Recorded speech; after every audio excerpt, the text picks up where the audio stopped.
Hi everyone, my name is Ashwarya and welcome back to Education. It's been a while that हमने अपने YouTube channel पे कोई भी video full fledged video post नहीं किया है and I apologize for that.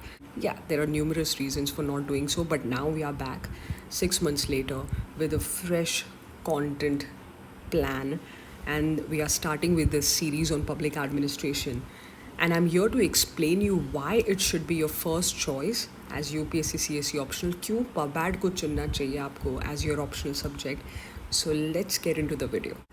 I'm saddened by the fact कि इतना अच्छा सब्जेक्ट एजुकेशन इतना डाइवर्स इतना डायनेमिक है इतना प्रैक्टिकल सब्जेक्ट है जिसको इतना अंडररेट किया गया in the past few years कि काफ़ी जो बिगनर्स हैं हमारे जो सिविल सर्विस परीक्षा में they have started there preparation, वो बनना चाहते हैं आईएएस अफसर, इस सब्जेक्ट को बहुत ज़्यादा इग्नोर करते हैं, अंडररेट करते हैं. जबकि 2012 की स्टेटिस्टिक्स को हम देखें, लगभग 50% students who had cleared UPSC civil service examination were opting public administration as their optional subject. So कुछ तो या कोई तो खास बात है इस सब्जेक्ट की. सो आज सबसे पहले हम इसके प्रैक्टिकल एप्लीकेशन को समझते हैं कि आखिर क्यों public administration should be your first choice and civil servant बनने के बाद कैसे ये सब्जेक्ट आपको हेल्प करेगा. So first of all you are taught how to meet public expectations. हमारी डेवलपिंग कंट्री है, डेवलपिंग इकोनॉमी है, हमारे जो लोग हैं उनके एक्सपेक्टेशंस भी उतने ही ज़्यादा बढ़ चुके हैं in the past many decades. And उनकी बेसिक एम्यूनिटीज़ के अलावा एक सिविल सर्वेंट का कर्तव्य है कि वो एजुकेशन, हेल्थ और एम्प्लॉयमेंट पे भी इक्वली ध्यान दें. और पब्लिक एडमिनिस्ट्रेशन आपको सिखाता है how to formulate necessary policies and implement them so that people's expectations are met.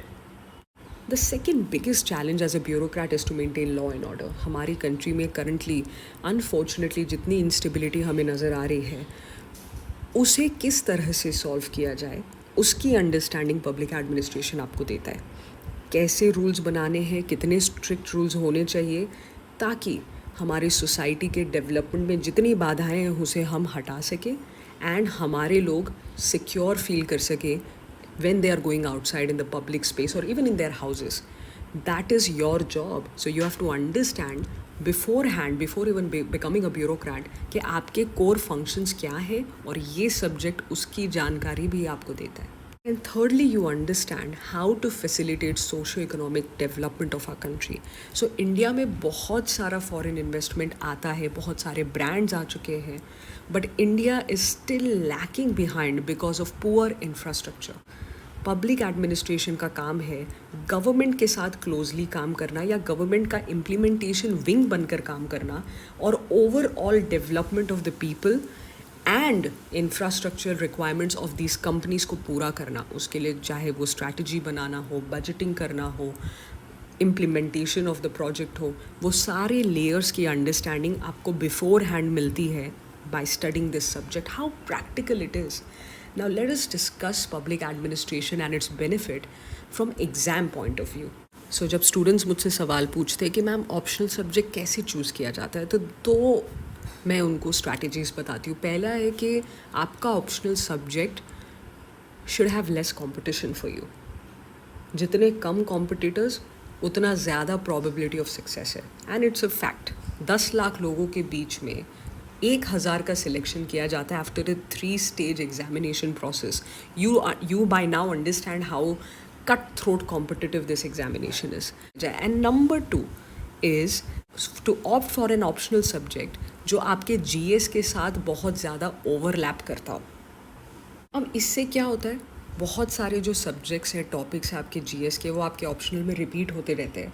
आपका टाइम और एनर्जी दोनों बचता है. मतलब जब आप ऑप्शनल की तैयारी कर रहे हैं आप GS की भी तैयारी साथ में ही कर ले रहे हैं, आप GS के टॉपिक्स को रिवाइज कर रहे हैं. This subject will also help you with essay writing and if very well strategise by you, public administration will help you with in-depth understanding of history, polity, governance, social justice, economics, ethics, integrity, aptitude, communication skills of yours will improve, decision making skills will be improved, so problem solving skills will be improved. So it's a wholesome package, and if you strategize it well, you prepare it well, you are preparing for ultimate success. Number to benefit is the syllabus is very small compared to any other optional subject. Public administration का paper 1 है जिसका chapter number 2 या topic number 2 है administrative thought. That is probably the lengthiest topic in paper 1. Rest everything in paper 1 and paper 2 are almost repeats or replicas of your GS topics, right? So it is very easy, it is very helpful, and it lets you focus on other difficult topics as well while preparing for your optional. It helps you to prepare for interview. See, for cracking UPSC civil services, it's not just enough to crack your prelims and mains, which is obviously known by all of you. Last round is one of the most important rounds. During your entire preparation, आप कभी focus नहीं करते हो on your interview preparation. आप सोच रहे होते हो कि mains clear हो जाएगा, उसके बाद mock interview ले लूँगा and then I'll be sorted or done. No, you have to prepare for your interview from day one of your preparation. You have to understand कि आपको सिर्फ in-depth knowledge नहीं चाहिए to impress the interviewer, but you also need to have a personality that screams that you are an officer from within. You should have a problem-solving attitude. You should have control on your emotions. You should be somebody जिन्होंने हार मानना तो सीखा ही नहीं है. और public administration के subject को तैयार करते हुए आपको इतने सारे टॉपिक्स का इन डेप्थ ज्ञान होता है because optional subject is not graduation level preparation, it is PhD level preparation. Just imagine आपकी understanding of various subjects mentioned in your JS syllabus is better than any other candidate जिसका optional कोई और subject है. With due respect, by the way, to all the other optional subjects. I hope now you have some clarity when you'll be choosing your optional subject. And I'm glad to announce that we'll be posting on every Monday, Wednesday and Saturday content related with public administration. Also, to all the related general studies topics such as history, economics, governance, social justice, many more current affair topics coming up. So stay tuned and we are here for you to help you write your own success story.